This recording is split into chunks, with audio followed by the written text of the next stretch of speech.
Hello everyone, welcome to this channel zoology notes. आज के इस वीडियो में हम जानेंगे लैमार्किज्म के बारे में।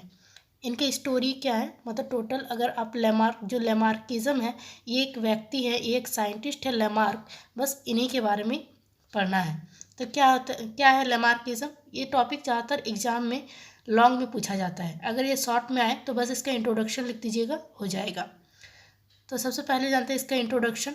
Lamarck was a French scientist. जो लैमार्क जो थे वो फ्रेंच साइंटिस्ट थे। फ्रेंच का मतलब जो फ्रांस में जो लोग रहते थे उन लोग को फ्रेंच बोला जाता है। तो लैमार्क जो थे वो एक फ्रांसीसी साइंटिस्ट थे। He was the first biologist to propose a definite theory explaining the evolution of living organism. ये पहले जीव विज्ञानी थे जिन्होंने सबसे पहले बताया था कि लिविंग ऑर्गेनिज्म का उत्पत्ति कैसे हुआ है। He was born in 1744। इनका जन्म कब हुआ था? तो 1744 में इनका जन्म हुआ था। As his father wished him to enter the priesthood, he was sent to study Christianity. इनके पिता चाहते थे कि ये क्या है, एक चर्च में पादरी का काम करे, एक प्रेस्टहुड का काम करे।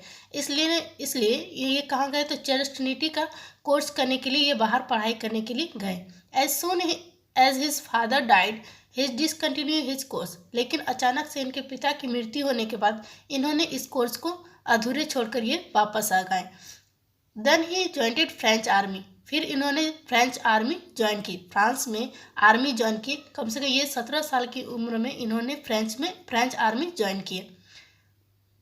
One of his commanded cost injury to the gland of his neck by lifting him by the head. कि इनके जो हेड थे, जो फ्रेंच में जो ये आर्मी थे, एक होता ना कमांड ने क्या किया, तो उन्होंने इनके सिर पे, ग्लैंड पे चोट पहुंचाई।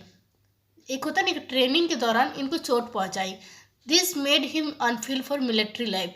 ये चीज़ इन्होंने देखा तो इनको बहुत ही फील हुआ, बहुत ही अनसेफ फील हुआ।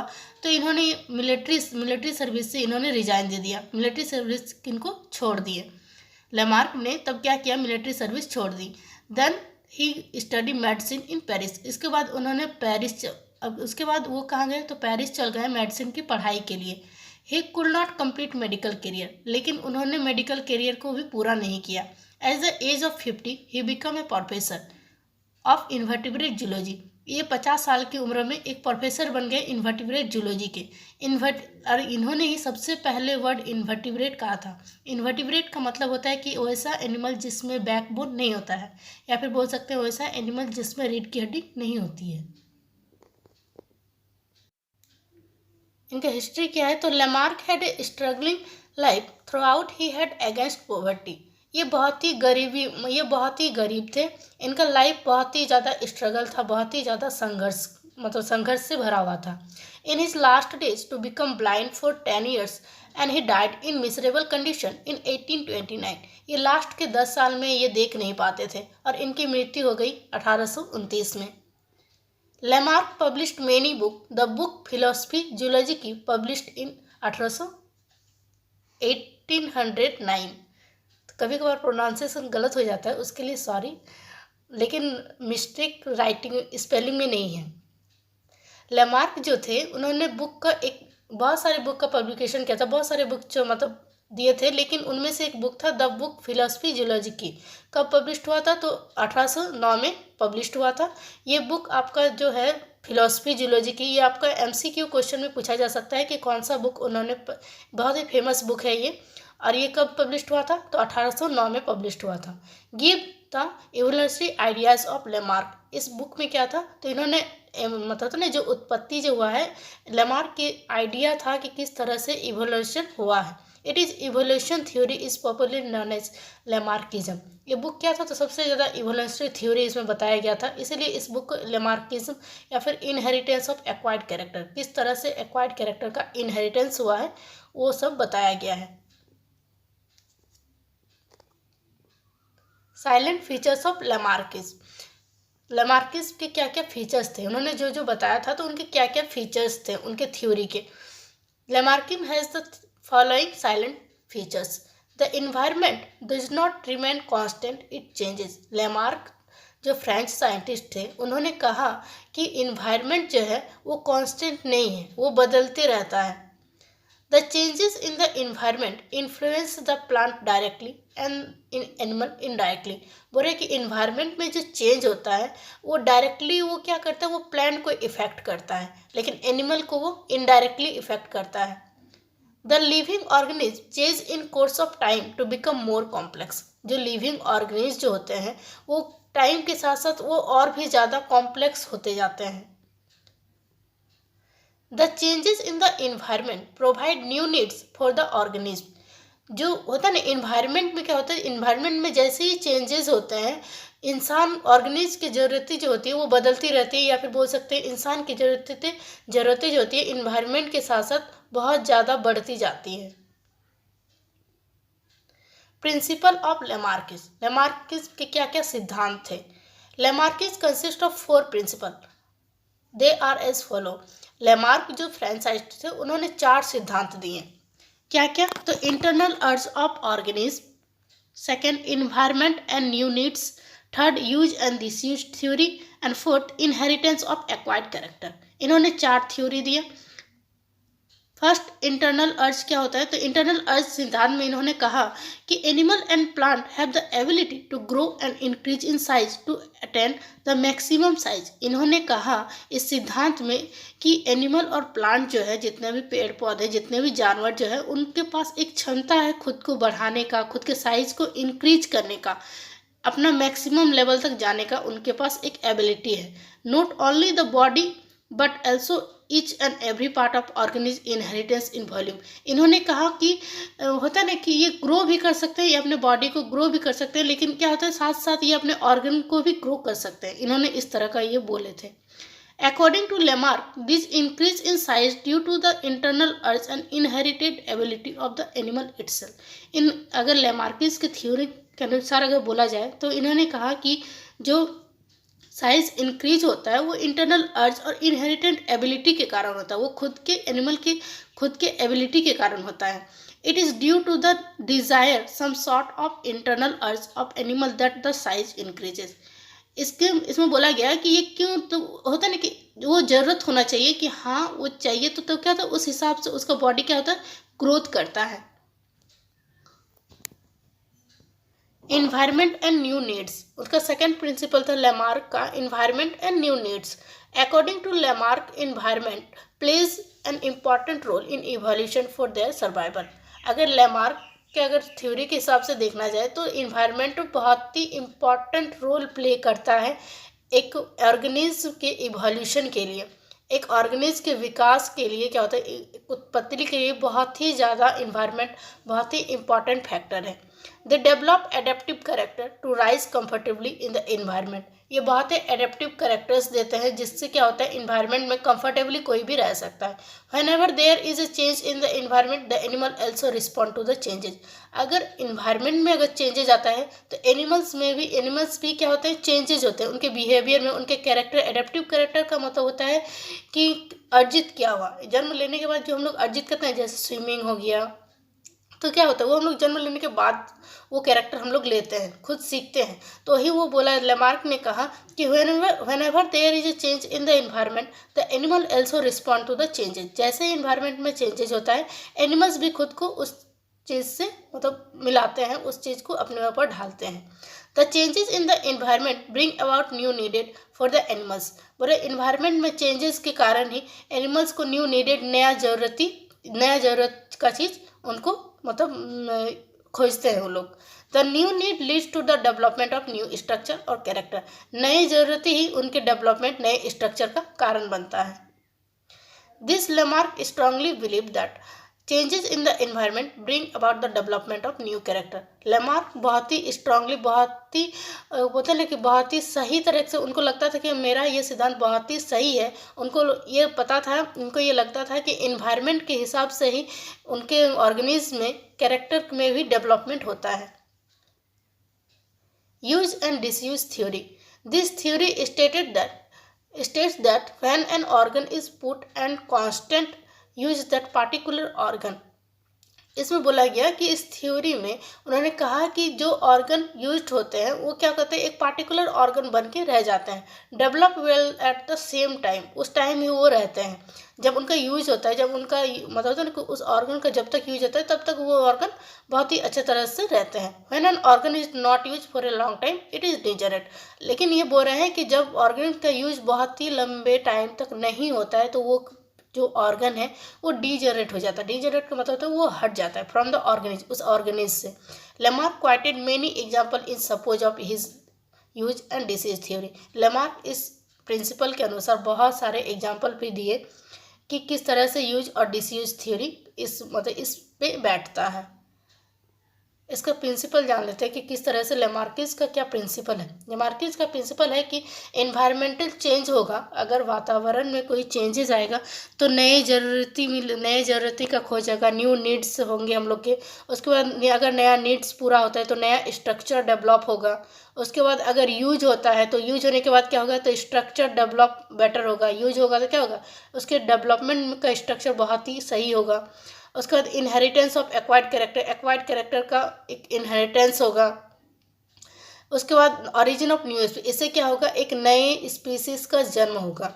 अगर डिसयूज हुआ तो स्ट्रक्चर डिजनरेट, और यूज होगा तो इतना कुछ होगा, लेकिन डिसयूज होगा तो क्या होगा, वो पार्ट जो है ऑर्गन वो डिजनरेट हो जाएगा, वो हट जाएगा। यही क्या था, ये लेमार्किस का मैकेनिज्म था।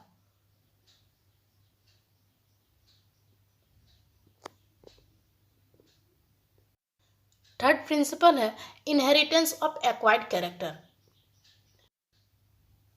लेमार्क का थर्ड प्रिंसिपल है inheritance of acquired character. Acquired character का inheritance. Lamarck is best known for of his theory of inheritance of acquired characteristics first present in 1801। इनका जो थ्योरी है इनहेरिटेंस ऑफ एक्वायर्ड कैरेक्टर, इनके लिए सबसे ज़्यादा ये फेमस हुए थे। ये जो प्रेजेंटेड ये जो प्रिंसिपल है ये 1801 में इन्होंने इस प्रिंसिपल को दिया था। According to this theory, if an organism changes during life in order to adapt to its environment, those changes are passed to its offspring। इस थ्योरी में इन्होंने बताया कि अगर कोई ऑर्गेनिज्म अपने लाइफ में अगर अडेप्ट होते हैं इन्वायरमेंट के हिसाब से, क्या तो खुद को चेंज कर लेते हैं, तो ये चेंजेस जो है ये आने वाले जो जनरेशन है उनमें भी वो चेंजेस दिखाई मिलेंगे। एग्जाम्पल के लिए जैसे अगर खुद को ढाल लिए किसी चीज़ में, जैसे हम लोग स्विमिंग सीख लिए है ना, इन्वायरमेंट के बेसिस पे अगर हम लोग स्विमिंग सीख लिए तो आने वाले जनरेशन को आने वाला जो मेरा जनरेशन होगा उसको स्विमिंग सीखने की ज़रूरत नहीं है, उसमें वो स्विमिंग सिखा हुआ होगा। इसके इस थ्योरी में यही चीज़ वो बताएं। Criticism of Lamarckism. लेमार्किज्म के जो क्रिटिसिज्म थे, लेमार्किज्म जो प्रिंसिपल जो थ्योरी दिए उनमें क्या क्या त्रुटियाँ थी, क्या क्या गलती थी, ये सब इसमें क्रिटिसिज्म का मतलब यही होता है, उनकी गलतियाँ बताया गया है कि उन्होंने क्या क्या गलत कहा। C.D. Darlington state that Lamarck's theory is an evergreen superposition. They are as follow. C.D. Darlington जो थे उन्होंने बोला कि लेमार्किज्म थ्योरी के बहुत ही ज़्यादा त्रुटियां हैं। क्या क्या, तो इंक्रीज इन साइज, पहला जो थ्योरी था लेमार्किज्म का इंक्रीज इन साइज, इनमें क्या त्रुटियां थी, क्या क्रिटिसिज्म था। तो the first principle of Lamarck state that organisms have the tendency to increase in size. This is true in many animals, but it is not universally applicable because there are instances to show reduction in size of organisms. अगर उनके first principle पे देखें, लेमार्किस कहते थे कि environment के हिसाब से क्या होता है, तो ऑर्गेनिज्म में टेंडेंसी होता है कि वो अपने ऑर्गन को या फिर अपने बॉडी को उस बेसिस पे वो बढ़ा लेते हैं। उनका जो बॉडी का जो ऑर्गन होता है, उनका जो ग्रोथ होता है, वो बॉडी का जो ग्रोथ होता है वो बढ़ते जाता है। लेकिन ये जो थ्योरी है ये किसी किसी में भी होता है, किसी किसी ऑर्गेनिज्म में ये थ्योरी बैठता है कि हाँ सही है, और इन्वायरमेंट के बेसिस पे होता है ना, ग्रो करता है, इंक्रीज होता है, साइज में इंक्रीजिंग होता है। लेकिन हर ऑर्गेनिज्म में ये चीज़ नहीं बैठता है। ये जो थ्योरी है ये शो कर रहा है कि ऑर्गन क्या होता है, रिड्यूस्ड होता है, ऑर्गन हट जाता है। Criticism of Lamarckism. लेमार्किज्म के क्या क्या क्रिटिक्स थे। क्रिटिक्स का मतलब होता है उनकी त्रुटियाँ, उनकी गलती। लेमार्किस जिन्होंने प्रिंसिपल्स जो 4 प्रिंसिपल दिए उनमें क्या क्या त्रुटियाँ थी। जो CD Darlington stated that Lamarckism theory is an evergreen superstition they are as follow. CD Darlington ने बताया कि लेमार्किस थ्योरी में बहुत ही ज़्यादा त्रुटियां हैं। वो क्या क्या है, तो पहला जो उनका थ्योरी था, पहला जो उनका प्रिंसिपल्स था, increases in size. The first principle of Lamarck state that organisms have the tendency to increase in size. This is true in many animals. क्या होता है कि लेमार्क का पहला प्रिंसिपल कहता है कि ऑर्गेनिज्म में, किसी भी जीव में वो टेंडेंसी होता है कि वो अपने बॉडी के ऑर्गन बॉडी को एक इंक्रीज कर सके, बढ़ा सके। कहीं कहीं ऑर्गेनिज्म में ये चीज़ सही भी है, but it is not universally applicable. लेकिन ये क्या है, ये सब में ये चीज़ नहीं होता है। सब में मतलब है, सब ऑर्गेनिज्म ये चीज़, सब जितना भी ऑर्गेनिज्म है, ये टेंडेंसी नहीं होता है कि वो अपने ग्रोथ को बढ़ा सके। Because there are instances to show reduction in size of organism. इन्होंने ये बताया, इनके इस थ्योरी में ये बता रहे हैं कि बॉडी का जो साइज का ऑर्गन जो होता है, साइज जो होता है वो रिडक्ट भी होता है, वो कम भी होता है और हट भी जाता है। जैसे बोला ना कि अगर वो लंबे टाइम तक यूज ना हो तो क्या बताया कि वो ऑर्गन जो है वो हट जाता है। ये चीज़ वो इंटेंस कर रहा है इस थ्योरी पे, जो कि गलत है। सेकेंड है इंटरनल अर्ज। इंटरनल अर्ज में बोला गया, the second principle state that when this are new needs new structure develop upon the desire of the animals. Second principle में बोला जा रहा है कि जब नई ज़रूरती होती है तो नया डेवलपमेंट होता है, नए स्ट्रक्चर, बॉडी में नए स्ट्रक्चर का डेवलपमेंट होता है एनिमल्स में। पॉजिटिवली अगर इस बात को अगर हम लोग सच माने, इंटरनल अर्ज अगर होता है ज़रूरत के हिसाब से, अगर स्ट्रक्चर में डेवलपमेंट होता है, डेवलप होता है, तो अगर इस थ्योरी पे अगर हम मान के चलें, अगर लेमार्क की इस थ्योरी को मान के चलें, तो positively human being has the desire to fly in the air if Lamarck's principle is correct. अगर लेमार्किस के इस थ्योरी पे अगर हम लोग सच माने तो ह्यूमन का क्या है, ह्यूमन चाहता है कि वो उड़ पाए, है ना। हम लोग क्या चाहते हैं कि हम लोग उड़ पाए। तो क्या होगा कि every human being who desire to fly should develop wing but it does not occur. अगर लेमार्किस थ्योरी जो कहा कि एक होता है ना, नई ज़रूरत के हिसाब से बॉडी में नए डेवलपमेंट होते हैं, तो इंसान क्या चाहता है, इंसान चाहता है कि वो उड़ पाए। तो क्या होता है, इन्वायरमेंट के बेसिस पर लोग चेंज हो रहे हैं, तो आज सब ह्यूमन क्या होता है, फ्लाई करता है ना। लेकिन ये चीज़ नहीं होता है, तो क्या है, इट डज नॉट अकर। ये चीज़ इस थ्योरी को गलत सिद्ध किया। थर्ड है यूज एंड डिसयूज थ्योरी।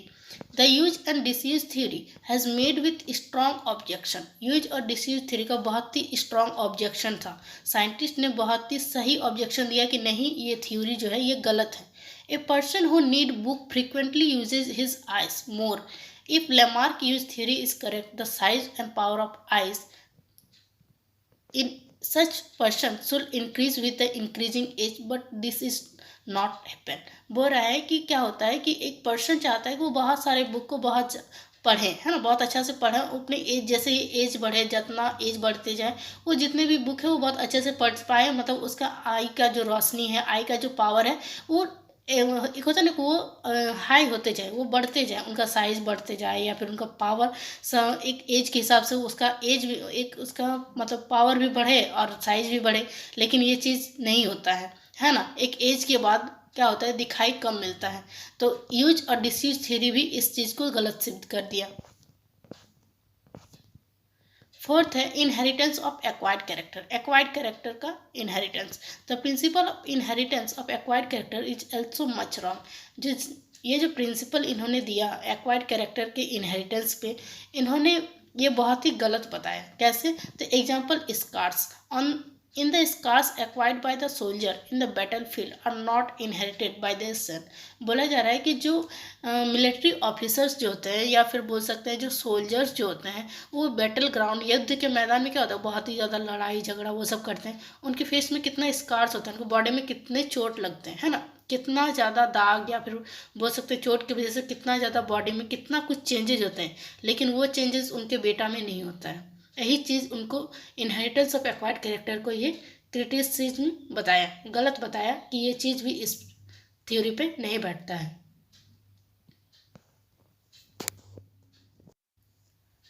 बस एग्जाम में आपको यहीं तक लिखना है, इसका कंक्लूजन मैं नहीं लिखी हूँ, आप कंक्लूजन नहीं लिख सकते हैं, उसका लिखने की ज़रूरत नहीं है। अगर इसको होता ना कि अगर ये क्वेश्चन आपका शॉर्ट नोट में आए तो बस इसको इंट्रोडक्शन जो है, लेमार्क जो हिस्ट्री है वो लिख दीजिएगा, और उसका जो 4 प्रिंसिपल है, बस 4 प्रिंसिपल का नाम लिख दीजिएगा शॉर्ट नोट में, उससे ज़्यादा और लिखने की ज़रूरत नहीं है।